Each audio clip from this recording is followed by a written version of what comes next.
Ang kwentong ito ay hango sa totoong buhay. Karanasan ito ni Candido. Taong 1952. Bangged, Abra.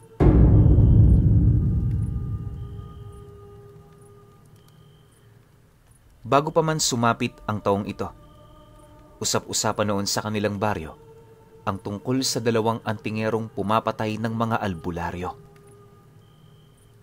Kumalat ng husto ang balita ukol sa gawain ng mga taong iyon dahil sa kakayahan ng mga itong pumatay ng biktima nang hindi man lang sila nakikita. Ayon sa mga taong aksidenteng nakapansin sa mga antingerong iyon, gumagala yun sa kanilang lugar, nakasuot ng asul na kasuotan, tapos may dalang malaking tambol. Yung iba, sinasabing sibat ang hawak ng mga ito, pero base sa salaysay ng mga taong nakakita talaga rito, malayo yun sa pagiging sibat. Ang hindi lang nila mawari, papaano nagagamit ng mga ito ang ganoong uri ng sandata? Inakala din nilang ilang taon pang magpapatuloy ang kilabot na naibibigay nito sa lugar nila. Pero sa hindi malamang dahilan, bigla na lamang naglaho ang mga taong yon. Dahil sa parang bula nitong pagkawala, doon na rin unti-unting umusbong ang mga teorya ukol sa kanila. Sinasabing lumilipat yun ang lugar, habang ang iba naman naniniwalang naghihintayo ng mga albularyo at antingero na aagaw sa kanilang atensyon. Subalit sa kabila ng lahat ng yon, wala doong nakapagpatunay.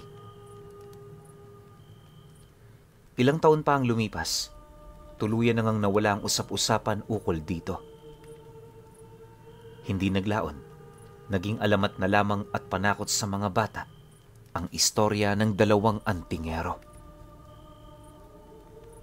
Nga pala, base sa salaysay ng mga taong nakasakses sa mga antingerong yon, ang tambol na pagmamay-ari nito kayang magtawag ng iba't ibang uri ng espadang gawa sa espiritual na estado. Ngunit kapag tumama na yon sa katawan ng isang pangkaraniwang tao, magdudulot yon ng matinding pinsala. Halimbawa na lang, kung espiritual na espada ang tinawag ng tambol, kung ano ang pinsalang maidudulot ng tunay na espada, ganun din ang pinsalang maidudulot nito. Napakahirap malaman kung saang direksyon yon magmumula dahil ikinukubli nito ang tunay nitong wangis sa hangin at alikabok. Dagdag pa ng mga nakakaalam sa mga antingerong yon na maliban sa pangunahin nitong armas, marami rin yung iba pang kakayahan na angkop sa kanilang mga abilidad. Isa na rito ay ang pangungubli gamit ang mutya ng gabi. Wala ring ingay na nalilikha ang mga ito na siya namang pinaghihinalaan nila na isa sa mga abilidad ng mutya na hindi pa nila natutukoy.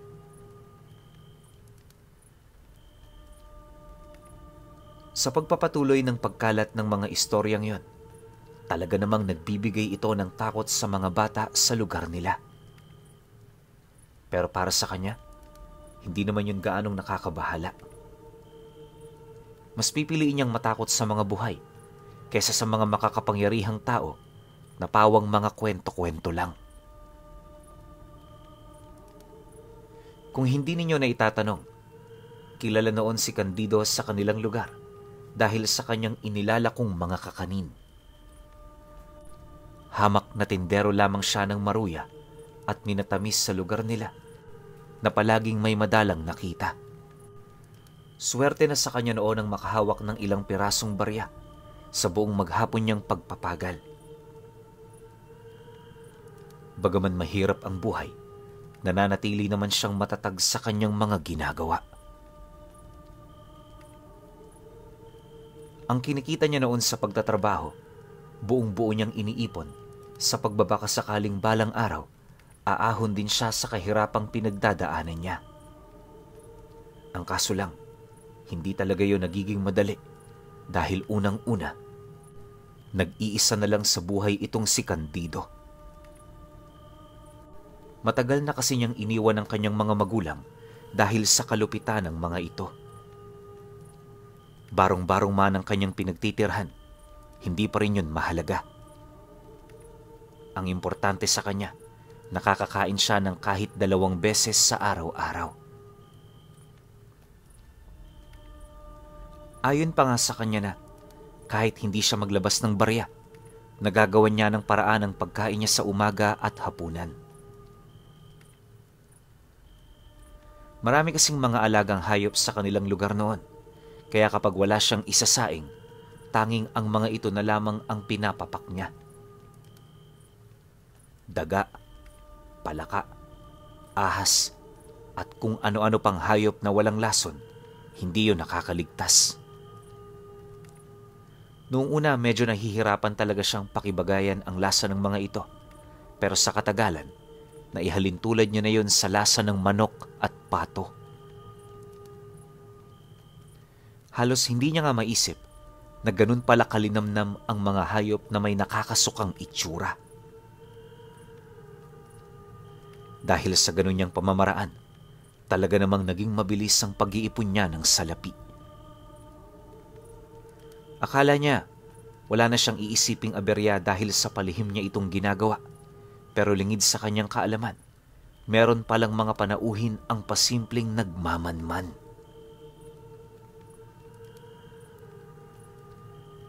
Isang gabi, habang nagpapahinga na itong si Candido sa loob ng kanyang bahay, may napansin siyang mga kaluskos sa labas. Sinasabayan din yon ng mga bulong ng 3 kalalakihan na animoy may binabalak yung hindi kaaya-aya sa kanya. Dahil dito, dahan-dahan naman niyang kinuha ang tungkod na nasa ilalim ng kanyang higaan, sabay upo sa malapit na bangko. Matapos naman niya itong gawin, tahimik lang naman niyang pinakiramdaman ng buong paligid.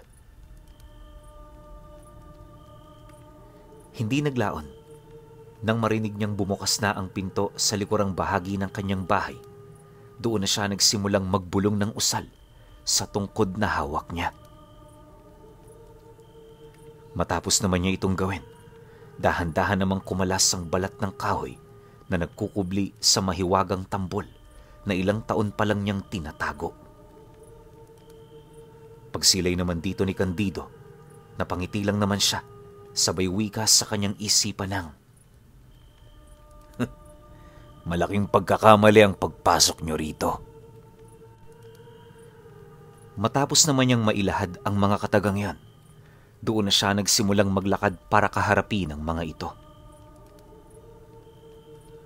Pagdating naman niya sa kusina, tumambad sa kanya ang mga taong yan na tahimik na tumitingin sa kanyang mga gamit. Parang meron tong hinahanap. Dahil sa kanyang mga nasilayan, agad naman niya yung tinawag nang sa gayoy malaman ng mga ito na natunugan niya ang kani-kanilang mga kilos.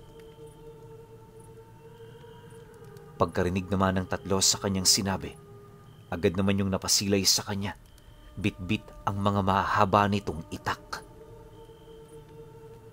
Maya-maya pa, doon na niya napansin na mga lunod pala sa alak ang mga taong yon. Maaaring napagdiskitahan lang nito ang kanyang pamamahay o hindi naman kaya'y nakatunog ito sa perang kanyang iniipon. Gayunpaman, ano't anuman ang rason ng mga taong yon, malinaw para sa kanya ang pagnanakaw nitong ginagawa. Walang sabi-sabi, agad naman niyang pinalo ang tambol niyang hawak, dahilan para maglabas siya ng malakas na hangin na may kasamang mga espiritual na sibat. Sa sobrang bilis ng paglipad ng mga sandatang yon, hindi na yon napansin ng 3. Nagulat na lamang sila nang biglang nanakit ang kanilang mga dibdib, kasabay ng dahan-dahang pagkawala ng abilidad nilang huminga. Hindi naglaon, bumagsak na rin ang mga ito sa lupa habang nangingisay. Nang mapagtanto naman ni Candido na patay na ang mga ito, muli siyang pumalo ng tambol sa hangin, dahilan para lumabas ang espiritu ng isang mandirigmang kalansay. Paglalarawan niya sa nilalang na yon, nakasuot ito ng baluti, tapos may hawak itong malaking espada. Ang kalansay ding napapaloob sa mga baluti, animoy binubuhay na lamang ng isang kaluluwang nakapaloob dito. Bago rin niya utusan ng nilalang, minabuti niya munang gumuhit ng mensahe sa isang malaking tabla upang maipaliwanag ang pagkamatay ng tatlo. Kinakailangan niya kasing maipaalam sa tao na hindi niya yun pinaslang nang walang dahilan. Matapos naman niya itong maisakatuparan, dali-dali namang umalis ang nilalang. Paglabas naman ito ng bahay niya, agad naman niyang isinarado ang pinto para magpahinga. Sa pagsapit ng sumunod na araw, mabilis namang kumalat ang balita ukol sa 3 lasinggerong natagpuang nakabitay sa puno ng mangga na nasa sentro ng baryo. Sa paanan ng mga ito, nakalaylay ang isang malaking karatula na naglalaman ng mensahe buhat sa kasalanang nagawa nila bago yun bawian ng buhay. Nang mabasa naman yon ng kanilang mga kababaryo, doon na nagsimulang umugong ang usapin ukol sa gawain ng mga ito. Subalit, sa kabila ng lahat ng yon, may mga kamag-anak pa rin yung nagpumilit mabigyan ng hustisya ang kanilang mga mahal sa buhay. Ang kaso lang, dahil sa espiritu ang may gawa nito, wala silang mahanap na paraan para matukoy ang mamamaslang.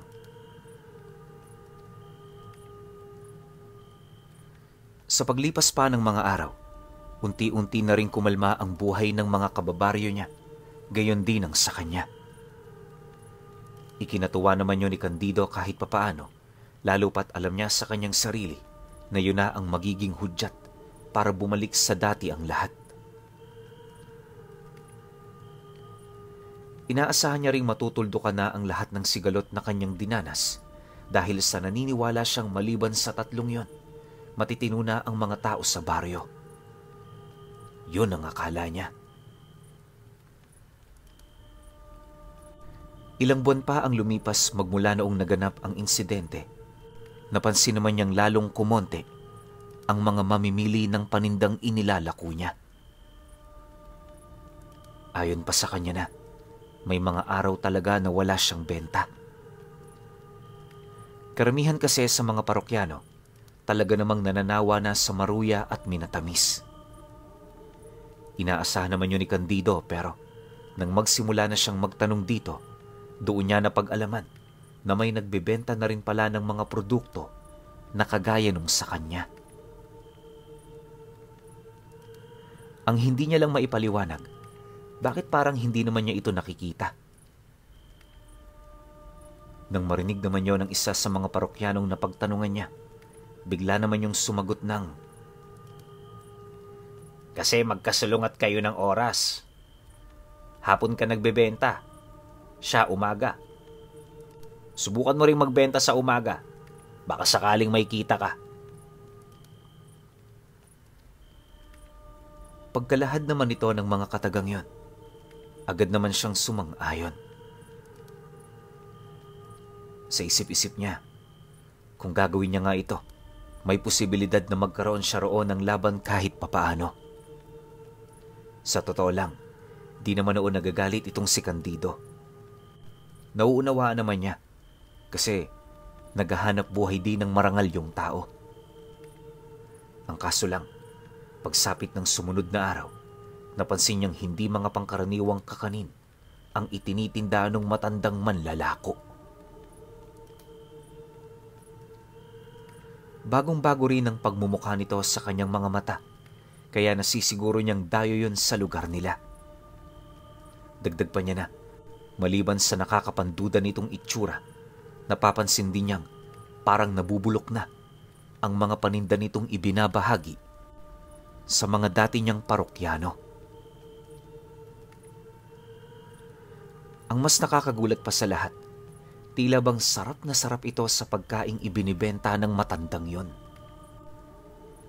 Siyempre, nag-aalangan naman siyang maglahad ng totoo, gawa ng ang ikinakabahala niya, baka pag-isipan siya ng masama ng mga taga-lugar nila. Dahil dito, pinili na muna niyang manahimik para alamin ang totoo. Sa loob ng ilang araw na pagkikita nila ng matandang yon, unti-unti na rin niyang napapansin ang masama nitong dugo sa katawan. Hindi niya mawari kung ano ang uri nito, pero nasisiguro niya isa yon sa mga nilalang na nagbabalat kayo bilang isang tao. Ang hindi niya lang malaman, ano ang pakay nito sa kanilang lugar. Upang malaman naman niya ang lahat, hindi na nagdalawang isip pa itong si Candido na sundan ng matanda. Halos ilang beses niya rin yung tinangka hanggang sa tuluyan na nga siyang magtagumpay. Sa pagdating naman niya sa pinagtitirahan nito, doon niya napag-alamang naninirahan yon sa liblib na sitio, ilang milya ang layo mula sa karatig baryo. Habang palihim naman niyang pinagmamasdan ng mga tao sa lugar na yon, napansin naman niyang parang magkakamag-anak lang ang mga ito. Bukod kasi sa hindi nagkakalayo ang kanilang mga itsura, madalas din silang magsalo-salo sa oras ng paghahapunan. Sa pagtagal din ng pagmamasid doon ni Candido, nalaman niyang hindi mga pangkaraniwang karne ang nilalantakan ng mga ito. Ang mas matindi pa sa lahat, gawa sa nabubulok na mga pagkain at bagay, yung mga kakanin at maruyang itinitinda nung matandang yun.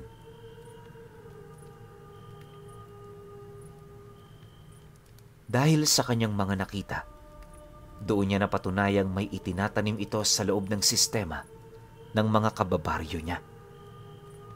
Ano man ang plano ng mga nilalang, nasisiguro niyang magdudulot yon ng hindi maganda. Matapos naman niyang maunawaan ang lahat-lahat, doon na rin siya nagdesisyon na humanap ng paraan para mapigilan ang mga ito. Makalipas pa ang ilang minuto, umalis na rin siya sa lugar.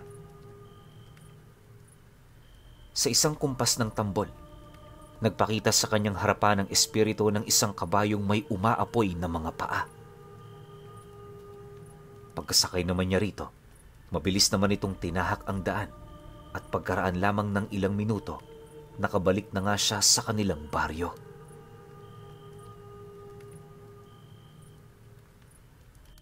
Sa bukana na siya nagsimulang lumakad, para naman kahit papaano, walang makapansin sa kanya. Lumipas ang araw na yon, doon na nagsimula ang kanyang paghahanda. Upang mapalakas palalo ang tambol na kanyang hawak, pinakain niya yon ng pinakain ng dasal bago siya nagdesisyong kumprontahin ang matanda.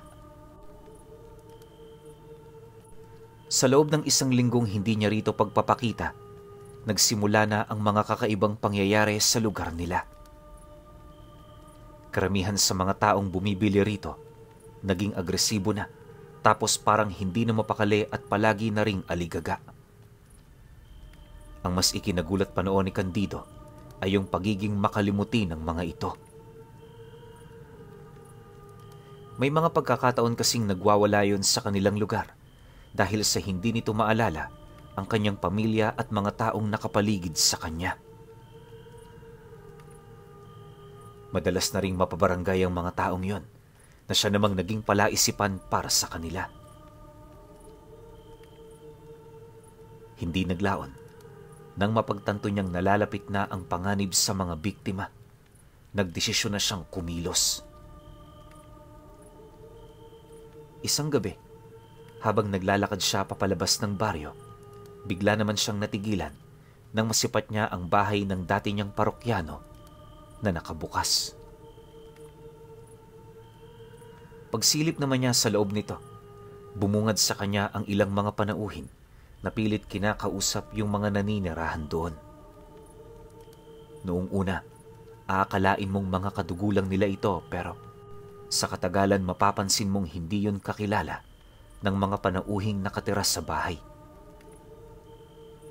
Bukod kasi sa malayo ang agwat nito sa bawat isa, nararamdaman din niyang hinihikayat yon ng mga taong pumasok sa pamamahay nila.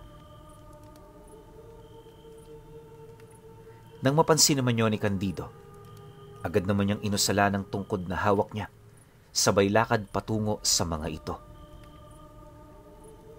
Pagdating naman niya sa harapan ng bahay, bahagya namang natigilan ang mga nilalang na yon nang marinig siya nitong sumigaw ng, "Hoy! Anong ginagawa niyo dyan? Gabing-gabi na! Umuwi na kayo sa inyo!" Pagkarinig naman ito sa kanyang sinabi, nanlisik naman ang mga mata nitong tumitig sa kanya habang umaangil.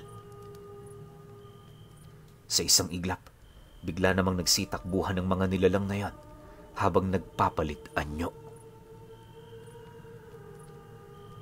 Ayon kay Candido, nasa 7 ang bilang ng mga ito, pero hindi niya yun inatrasan. Pagramdam naman niyang medyo malapit na ito sa kanya, sa isang kumpas ng tambol, lumabas ang hindi mabilang na mga espiritual na sandata. Mabilis yung sumabay sa hangin, kung saan hindi na rin yun napansin pa ng mga nilalang. Pagtama naman ito sa kanilang mga katawan, agad naman yung nagsibagsakan sa lupa habang pilit na hinahawakan ang parte ng katawan nilang tinamaan ng espiritual na sandata. Dahil sa pangyayari, mabilis namang nanghina ang mga ito at kalaunay nanumbalik na rin sa kanilang mga pagbabalat kayong anyo. Paglapit naman ni Candido sa isang matandang nakalupasaysay sa kanyang harapan, agad naman niyang iniangat ang ulo nito sa lupa habang tinatanong yun ang, "Ano ang binabalak niyo sa pamilyang yan? Magsabi na kayo kung ayaw niyong mahirapan." Nang marinig naman ng matanda ang kanyang sinabi, nagpumilit naman yung humagikgik sa kabila ng pag-agos ng dugo nito sa bibig. Sa muli naman itong pagtitig, hirap naman yung sumagot sa kanya ng, Ikaw ba ang pumatay sa 2 antingerong yun? Paano mo ito nagawa? Dahil sa sinabi nito, nagdesisyon itong si Candido na paslangin na lamang ang nilalang na yon. Matapos naman niya itong gawin, sinunod na niya ang iba pa nitong mga kasama sa harapan mismo ng pamilyang ginigipit ng mga ito. Bago rin niya lisanin ang lugar na yon, mariin niya itong inabisuhan na huwag ipagsasabi ang kanilang mga nakita. Inilahad din niya na utang nito sa kanya ang mga buhay nito, kaya sana'y pakinggan nito ang kanyang pakiusap.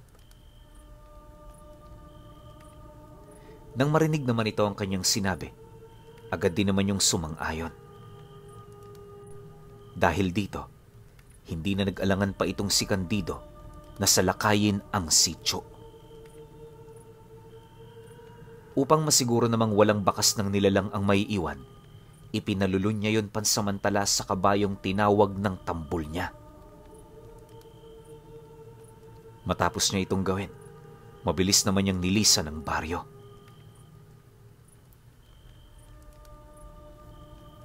Pagdating niya sa isang masukal na ilang, ipinasukan niya sa kabayo ang labi ng mga nilalang nang sa gayoy mabawasan naman ang kanilang mga bagahe. Hindi naglaon, nagpatuloy na rin sila sa paglalakbay hanggang sa nakabalik na nga sila sa liblib na sityo. Pagsilay naman niya sa lugar na yon, doon na niya nakita ang grupo ng mga panauhin na animoy naghahanda sa isang maliit na liwasan. Habang nakatayo ang mga ito, may lalaki namang nagsasalita sa taas ng entablado na animo yon ang kanilang pinuno. Makalipas pa ang ilang minutong pakikinig, doon niya napag-alaman ang tungkol sa binabalak nitong pagsalakay sa kanilang lugar. Nagbabala rin ang nilalang na yon ukol sa mga albularyong maaaring magdulot ng aberya sa kanila. Matapos naman itong mailahad ang lahat ng kinakailangang malaman ng kanyang mga nasasakupan, agad naman yung nagbigay ng hudyat ng pagsalakay.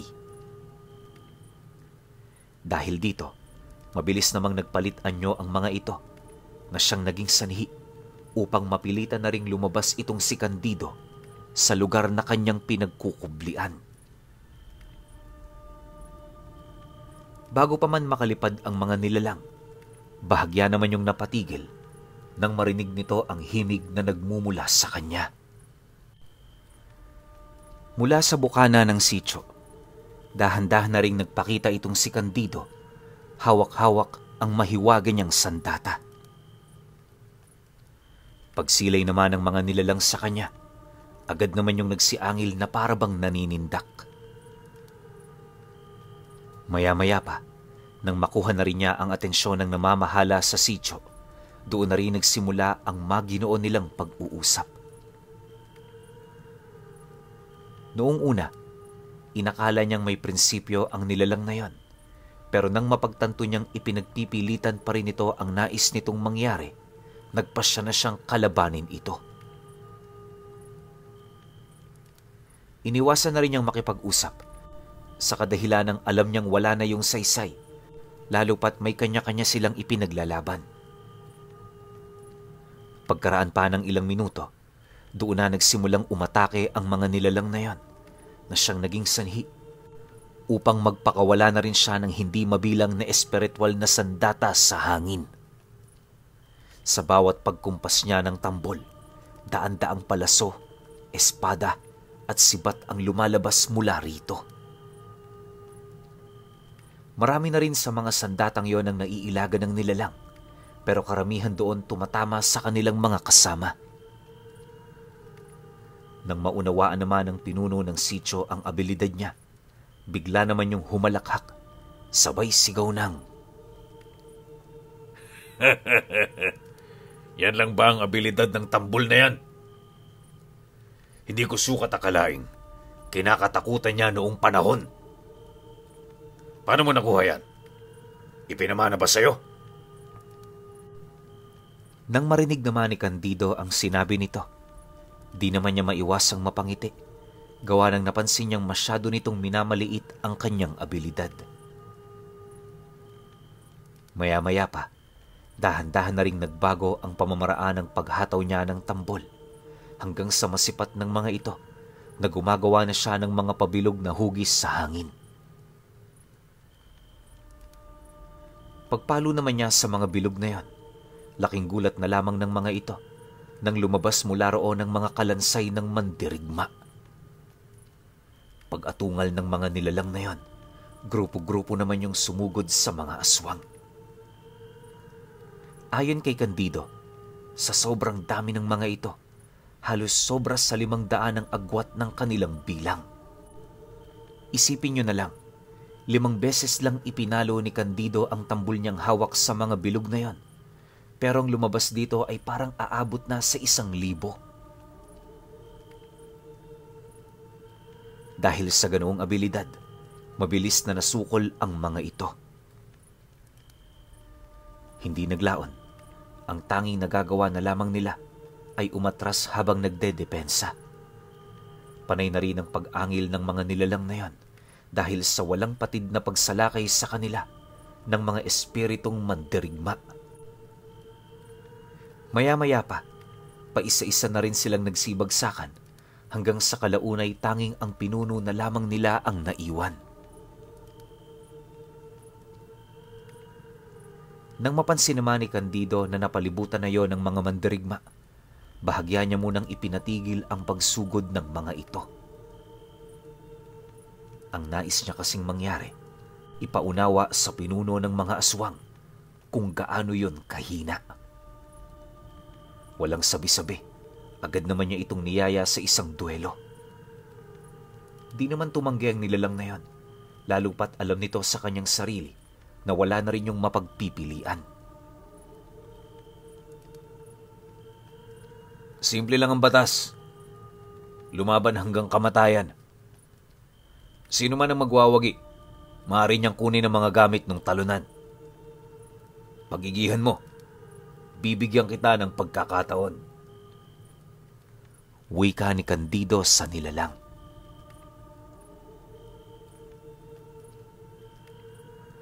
Matapos naman niyang mailahad ang mga katagang yon, buong puwersa yung sumugod sa kanya, hudyat ng pagsisimula ng kanilang duelo.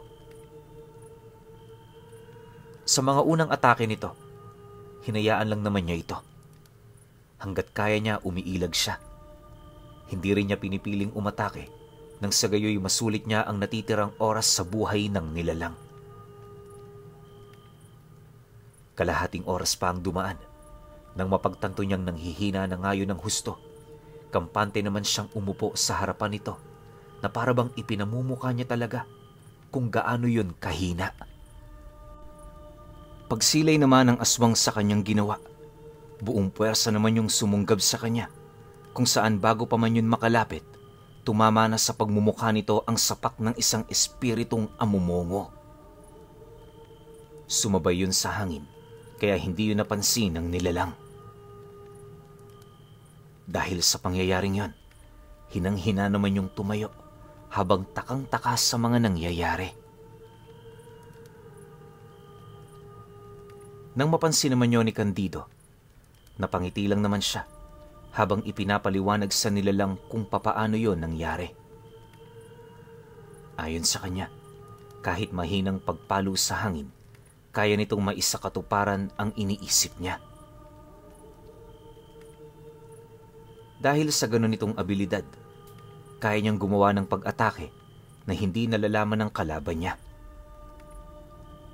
Nang marinig naman ito ng nilalang, tuluyan na nga yung bumagsak sa lupa, kung saan bago pa man yun mawala ng malay, bumungad sa harapan nito ang mukha ni Candido na nagsasabi ng, "Hindi ko tuminana.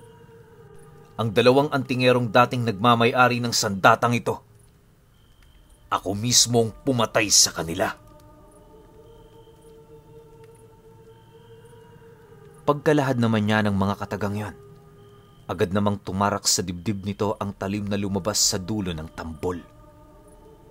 Mabilis nitong winasak ang puso ng nilalang, dahilan para mawalan niyo ng buhay sa kanyang mga kamay. Matapos ang mga pangyayari, unti-unti na ring naglaho ang mga mandirigma hanggang sa siya na lamang ang natira sa lugar. Makalipas pa ang ilang minuto, nilisan na rin niya ang sityo ng mga ito. Magmula noong nagapi niya ang angka ng mga aswang, nagsimula na rin ang pag-ugong ng istorya ukol sa mga balbal na madalas na masilayan sa lugar na yon. Hinayaan lang naman ito ni Candido, gawa ng alam na niya kung bakit yon naroroon. Sa paglipas pa ng mga taon, tumanda na rin siya. Nung nagkaroon na siya ng sarili niyang pamilya, itinago niya ang tambol sa lugar kung saan tanging siya lamang ang nakakaalam. Magpahanggang sa ngayon pinuno, nananatiling palaisipan para sa kanyang anak kung saan ba nakatago ang mahiwagang tambol ni Candido.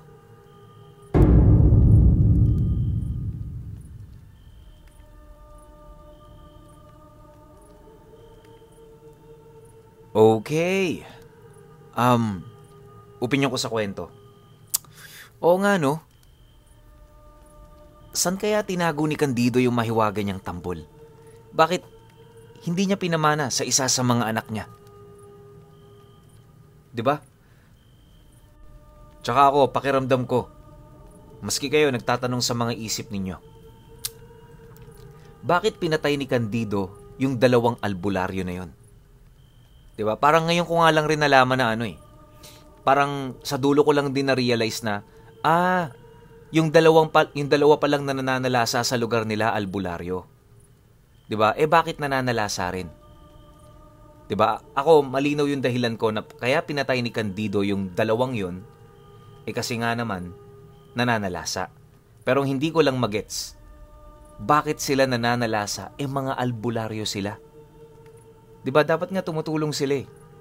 Yun lang yung parang pinaka naging tanong ko sa kwento na to. Pero overall, sobrang angas nito ni Candido kung marami tong ikinuwento tungkol sa past life niya na kung paano niya tinalo yung dalawang albularyo tsaka yung mga nakalaban niyang nilalang gamit yung tambol na yun. Kasi ako, para sa akin, walang kahinaan yun eh. Ang lakas ng tambol na yun. Kahit anong isipin mo, lalabas. Kahit anong hilingin mo, ibibigay. Tindi nun. Diba? Sayang lang, no? Sana meron tayong past life na kwento neto ni Candido tsaka yung future, kung ano pa yung mga nangyari sa kanya after netong parang pinaka-highlights ng buhay niya. Yun lang, para sa akin lang yun. Pero syempre, kayo pa rin. Kung may opinion kayo sa kwentong ito, comment nyo lang sa baba. Yun lang. Hanggang sa susunod na kwento. Salamat.